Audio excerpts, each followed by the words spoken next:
he may seem as nothing amongst everyone else. Right? But he's a child of the Most High. The Most High loves him. Benjamin, did you read that? You about to go? Yeah. Okay. Sorry. All right. Go ahead. Matthew 5, verse 4. Blessed are they that mourn, for they shall be comforted. Verse 5. Blessed are they that mourn, for they shall be comforted. Right. Verse 5. Blessed are the meek, for they shall inherit the earth. So the meek shall inherit the earth. The meek are those that don't have much. Right? That are low in spirit. Read. Verse 6. Blessed are they which do hunger and thirst after righteousness, for they shall be filled. Verse 7. Blessed are the merciful, for they shall obtain mercy. Verse 8. Blessed are the pure in heart, for they shall see God, the Most High. Verse 9. Blessed are the peacemakers, for they shall be called the children of the Most High. Verse 10. Blessed are these which are persecuted for righteousness' sake, for theirs is the kingdom of heaven. Blessed are they which are persecuted for righteousness' sake, for theirs is the kingdom of heaven. Read the 11th and the 12th verse. Verse 11. Blessed are ye when men shall revile you. Blessed are you when men shall revile you And persecute you. And shall say all manner of evil against you falsely. And say all manner of evil against you falsely. Go ahead. For my sake. For the Most High, for Christ's sake. Read. Verse 12. Rejoice and be exceeding glad, for great is your reward in heaven. For so persecuted they the prophets which were before you. Because they did that to the prophets which were before his disciples. So if you are telling the truth, if you're bringing forth understanding, expect persecution. Don't sit back and sulk in it and feel upset about it. Just understand that it comes with doing it. Right? You can go ahead, Malak. Verse 13. You are the salt of the earth. But if the salt have lost his savor, what wood shall be salted? It is thenceforth good for nothing, but to be cast out, to be trodden under the foot of men. So what does it mean that you are the salt of the earth in the 13th verse? But if the salt have lost his savor.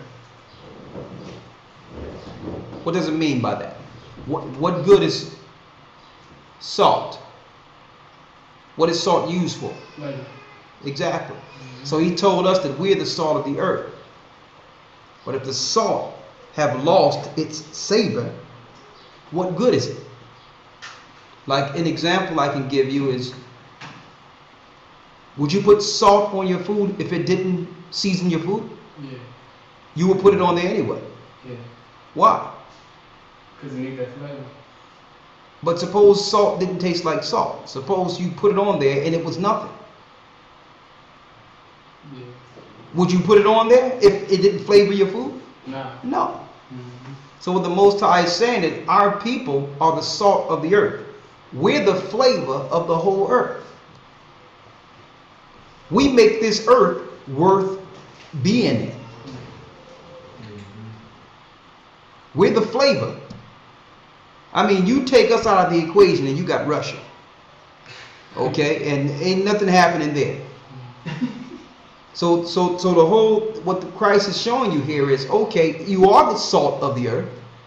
Look at your music, look at your spirit, look at your, you know what I mean, all these things that make you a child of Israel. But if you don't have lost all those things, what good is the flavor? It's good for nothing.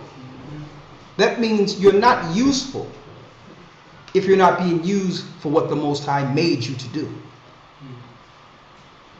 If you like he used salt as the example, you're using salt because you know what flavor you're going to get from salt. You understand? So the same with the children of Israel. We lost what we had. So it's good for nothing but to be what? Trodden underfoot of men. And who was trodden underfoot of men? In 70 AD by the Roman Empire. Because we lost our flavor. We lost our identity. That's our flavor.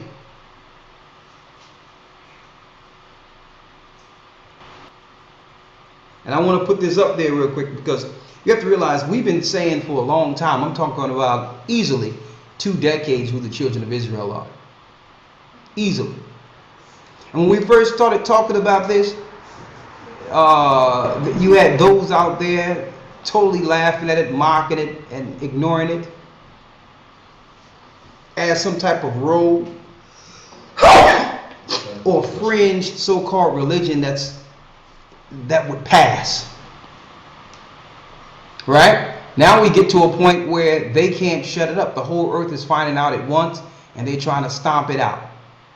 Now that everyone cannot dispute it and people are now going back to their institutions, to their schools, back to their families and talking about it. So I say, okay, now it's time to put the hammer on them. Let's get those emergency, they call it emergency camps. Emergency housing. Let's get that emergency housing working. It's time. It's time to re-educate. That's what they call them. Re-education centers. So what's wrong with our education now? I was thinking about that, linking into what's going on in the earth today. The powers of how they operate. What's wrong with our education now? Why do you think they need to re-educate now? Any of you? Huh?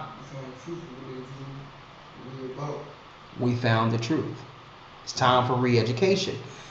Their education will work fine if we were still asleep. So this is what happens like when they go into a foreign country, like they came amongst the North American Indians and slaughtered many and re-educated the children to accept those who slaughtered their family.